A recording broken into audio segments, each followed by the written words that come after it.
Hey YouTubers!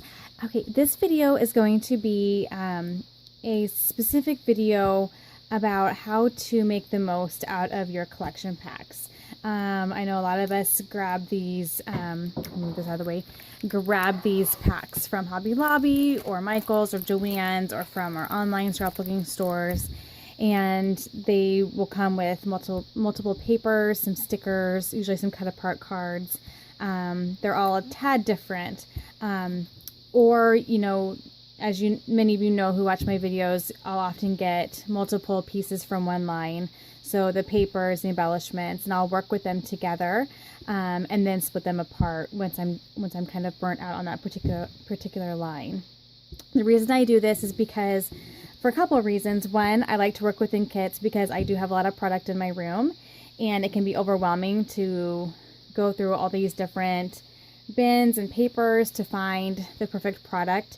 So I got myself out of the mindset of the possibility of perfect product, quote unquote, for a layout.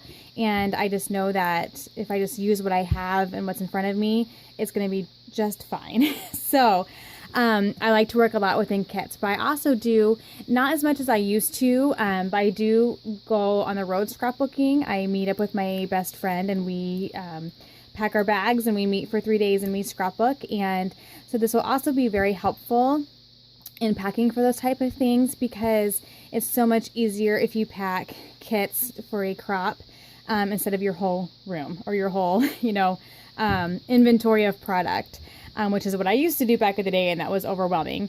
This has been really helpful for me, especially for that situation. But even when I scrapbook at home, I often will scrapbook within a confined amount of product. And so for Cartabella is one of those companies that don't have a ton of embellishments that match one line. So I think this is pretty much it for this particular line. Like Dear Lizzie and Maggie Holmes and some of those, you'll have a plethora of options. And I usually get them all. I'll front up admit that. I've learned a few random little types of embellishments that I don't use. So I've stopped getting some of those things. But generally, if I love it, like, it's going to end up in my shopping cart. And I will use it all together because, one, that's easier for me. It all matches, and I can just play with all this new product together. And then I split it up, and then when I make my homemade kits, then I get to play with them for a second time, but with a new grouping of product. And so it becomes fresh again for me, and so I get to use it in a couple of different ways, which is really exciting, and it works for me. So this, because it's a very small kit, and I purposefully grabbed this because I wanted to show you how you could still be very creative and still make lots of differently looking layouts with just even a paper pack as small as this, without any extra embellishments that match. And that's a great thing too about a lot of the current collections is you can, and I usually try to point this out in my Kit Love videos, that you can, depending on how you mix the colors, you can make layouts that look completely different from each other, and you would never know it was from the same line if you weren't the one that created it. For instance, with this one, you can make some really kind of girly pages with the chandeliers and the blues and the pinks, but then you could just pull in, maybe do some, honestly, you could even do like this red and green, and you can make a Christmas layout. And you can even pull in this black, because black has kind of become a really pretty color to mix in with Christmas colors. So you could do red, black, and green, or you could do a blue and green and make it more of a boy layout. You could do like this paper with this text and make more of a vintage layout, and this floral paper and make it more vintage. So this line in itself has so many possibilities that you can make your layouts look completely different. You can also do things, because there's very limited supply of embellishment in this. It's really just all paper product. You have these stickers here. You can use pop dots. Simple things is just popping up a sticker makes it look as though it's a 3D embellishment.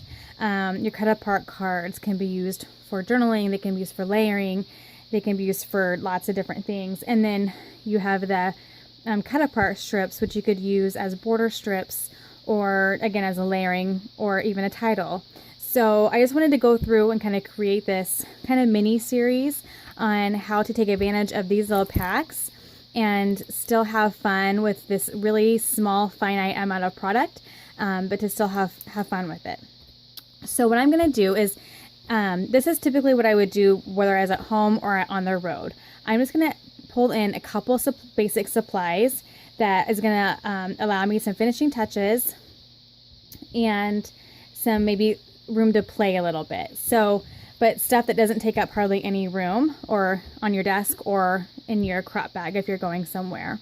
So I have pulled one washi. I just limited myself to one washi, and I just grabbed one of the colors and that matched, and I went with this one here. So one washi, because for me, washi is often a finishing touch, and I like to have that on hand. So there's that. I also grabbed some enamel dots and brads, and I haven't been using brads quite as much, but I have so many of them, I'm trying to get them used up. So I just found one leftover package of my Mind's Eye Now and Then brads that matched the colors actually very, very well. You have the navy blue, you have like the green, minty color, this pale pink, and this darker pink here, which matches the washi and this paper here. And so this will be something I can just add to this as well. And I'm going to have a finishing touch option. And then, of course, enamel dots, which don't take up very much room, but these I love to just top off a page with some enamel dots in my different clusters. So I grabbed those.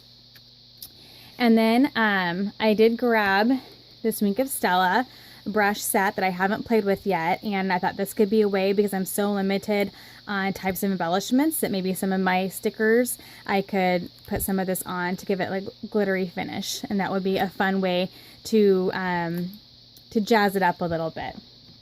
I also grabbed a stamp set and one ink pad. I just limited myself. I might, like on my desk, I have basic colors. I have black, gray, navy blue, brown. So I might pull in my black ink pad too, but I did pull this navy blue one for the navy blue in the color, or in the paper. And then I grabbed a stamp set. This is from the Girls Paperie. And because it had a lot of those similar motifs, like the frame and just that vintage looking feel to it, I grabbed this. So I'd have some way to jazz up some of the papers if I needed to. And then I grabbed one punch, and I grabbed a punch that also had a motif that showed up in the line. So I did this butterflies. This is my favorite one because butterflies can be used for a lot of different pages.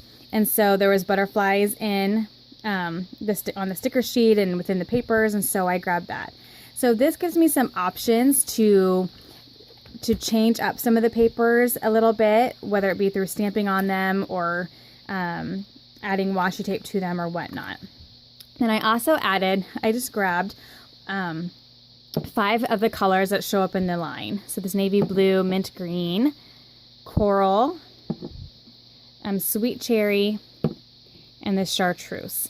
And when I do go to a crop or go to my scrapbooking weekend, I will generally pack kits, and then I will pick maybe 3 or 4 embellishment types and maybe just do a little baggie of each.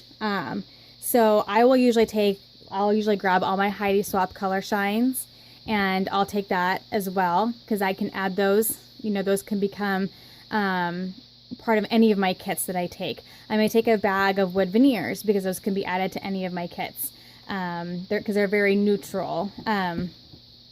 And sometimes I'll do, like back in the day I just do a pile of flare. So I don't do that as much now, because I found that a lot of times I would do that, with the exception of the sprays.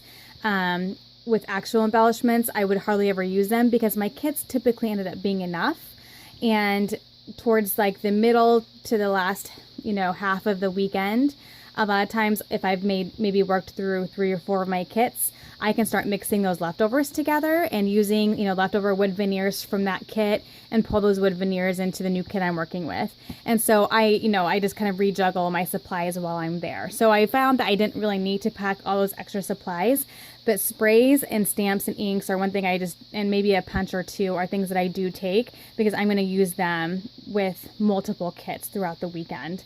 But I did just pull, even though I'm scrapping here at home, I did just pull these because they match the set, and I'm going to just have them on my table, and they're the ones I'm going to pull from.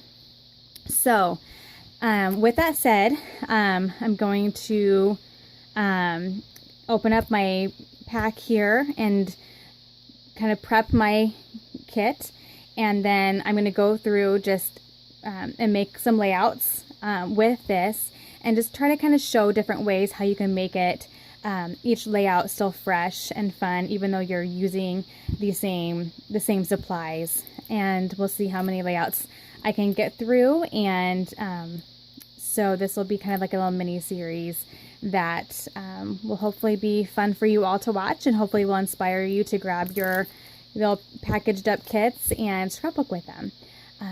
Thank you. We'll be back soon. Okay, sorry. I guess I didn't have to say I'd be back soon because I'm just pausing it, so you're not going to have any delay, but I'm kind of just doing this as I go, so I'm not for sure if I'm going to be splicing some videos together or just be pausing and doing it all as one video. We'll see kind of what happens and how this goes. So here I have my sticker sheet, and again, these have alphas, and what I'm going to try to do, not that I can't pull in extra alphabets, because I usually do pack like basic alphas from each color when I do go to a crop. At home, obviously they're at my fingertips, but what I'm going to try to do is just use these letters, and then I'm going to try to use like these types of stickers for titles and different things. So when I pull my photos, I'm going to obviously pull some very family-oriented photos and color schemes that are going to work with these papers and stickers. So I could really use, I mean, these are great titles, and so it kind of takes that work away from having to figure out a title, but it also allows me to maybe just limit myself to this alpha here and use it up, and I can always, of course, pull in from my stash if I need to. So there's that. And then here's the paper. And what I'm going to do as I'm looking through this is kind of keep in mind maybe what papers I want to use as background versus what papers I want to use in smaller portions. And so, and what papers I really like.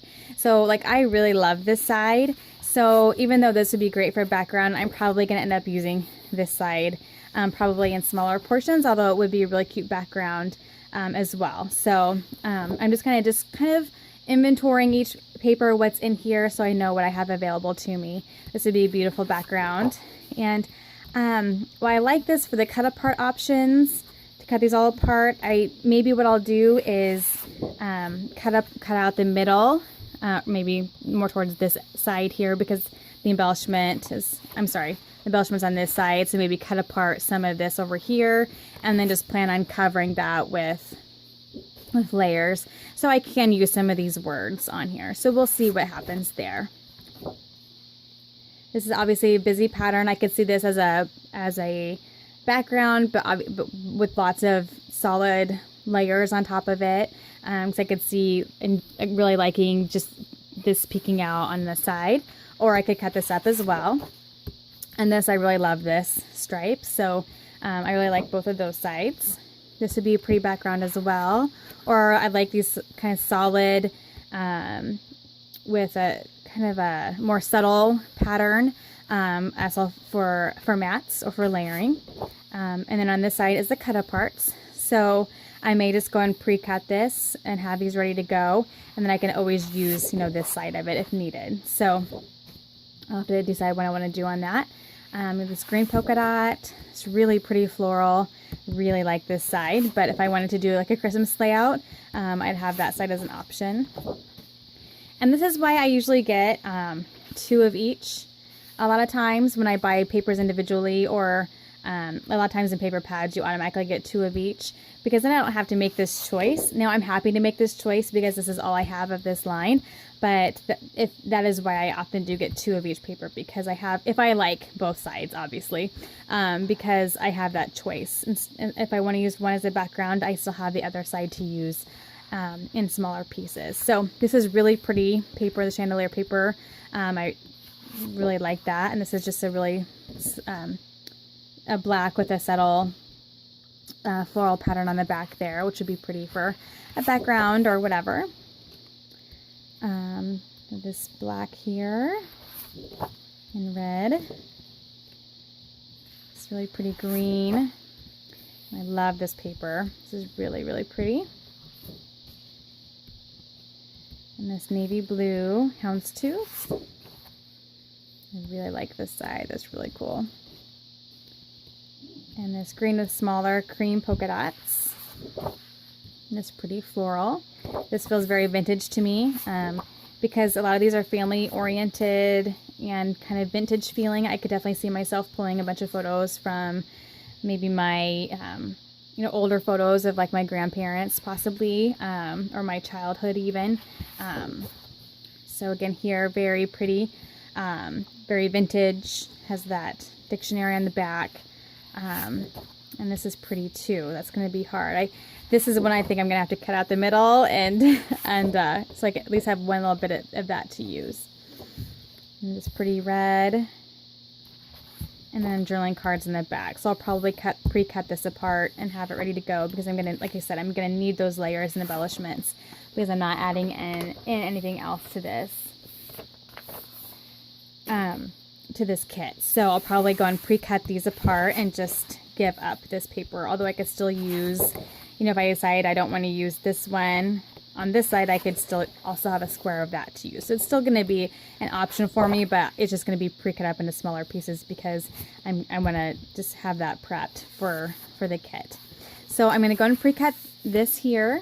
I'm going to set the sticker sheet aside with my other tools and embellishments there. And then I think I'm going to go ahead and pre-cut these strips here as well because I think I'm okay giving up this color in any form outside of the smaller strip. So it'll still be available to me as the opposite side of this, but I think I want to have these pre-cut so I have some like border strips ready to go at hand. So I'm going to do that really quick and I'll be back. Okay, so now I have everything ready to go. I have my cards cut apart, I have my border strips cut apart, and so now my next step is to go find photos. And I'm just going to grab a pile of them that I think will work. And, with the colors and the theme, which is very family oriented, there's a lot of heritage pieces in here. And so what I'm going to do is I'm going to go grab some older photos, some older family photos, and get those picked out. And so I'm going to do that off camera, and then I'm going to go through them with you and kind of tell you why I picked those and how I feel like that they're going to work with this kit. And then I'm going to start scrapbooking. So we'll be back soon, or I'm going to pause and be back here shortly with that. Okay, so what I've done is I just went to I have a set of IKEA shelves that hold all of my photo boxes and albums and ephemera and just all the genealogy books and stuff that I've gotten from family. And I just kind of pulled some things that I'm just going to have out next to my desk that I'm going to sift through as I decide what I'm going to scrapbook. For instance, I found this photo.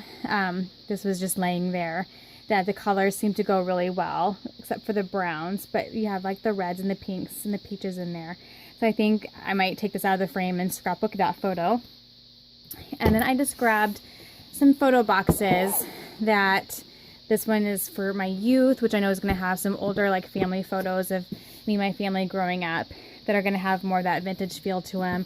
And then I pulled the boxes from my two sides of the family that are going to have more of the vintage photos. This one, not so much.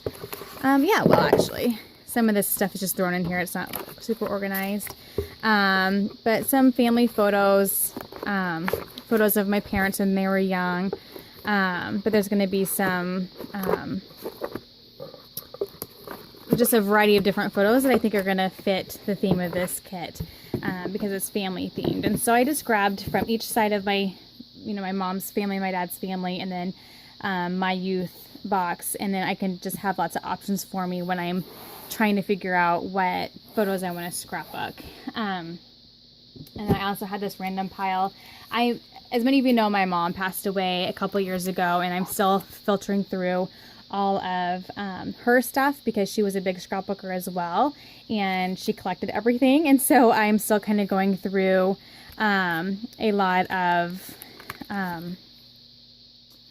stuff yet. So I still have some piles. So I have just these random piles of things that I had pulled out, photos of her. There's some different newspaper articles and things from our family that she had set aside and that I want to look through and maybe scrapbook, because I think she set them aside to scrapbook them and then never got a chance to. And so I'm going to just kind of look through some of this.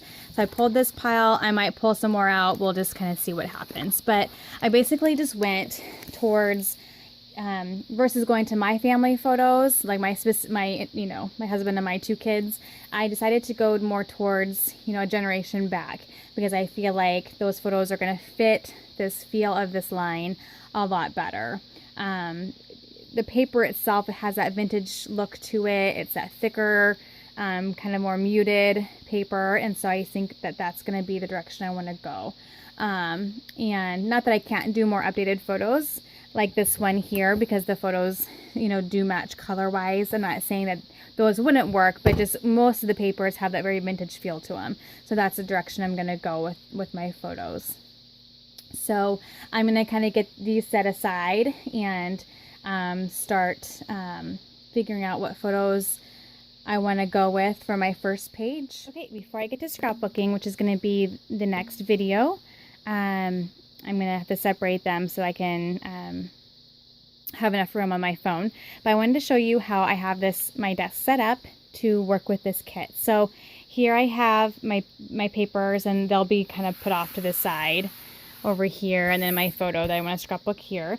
And then because this is a small kit, I can really just fit everything onto my desk. So I just have my tools and stuff over here.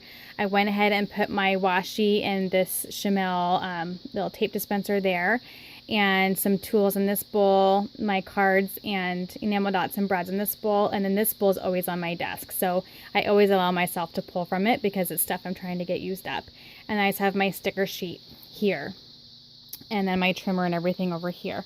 Now when my kits are bigger, I will often use my Raskog and like use the top drawer, or the top section for all the different papers and embellishments, and then I'll use the bottom for photos or whatever. I'll have that organized differently. But because this is a fairly small kit, it can pretty much all fit onto my desk. I will go on the other side over here to do my sprays typically.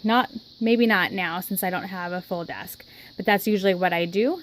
So those may end up, moving across to this other table there. But this is just how my setup is going to be as I start to scrapbook. So thank you so much for watching.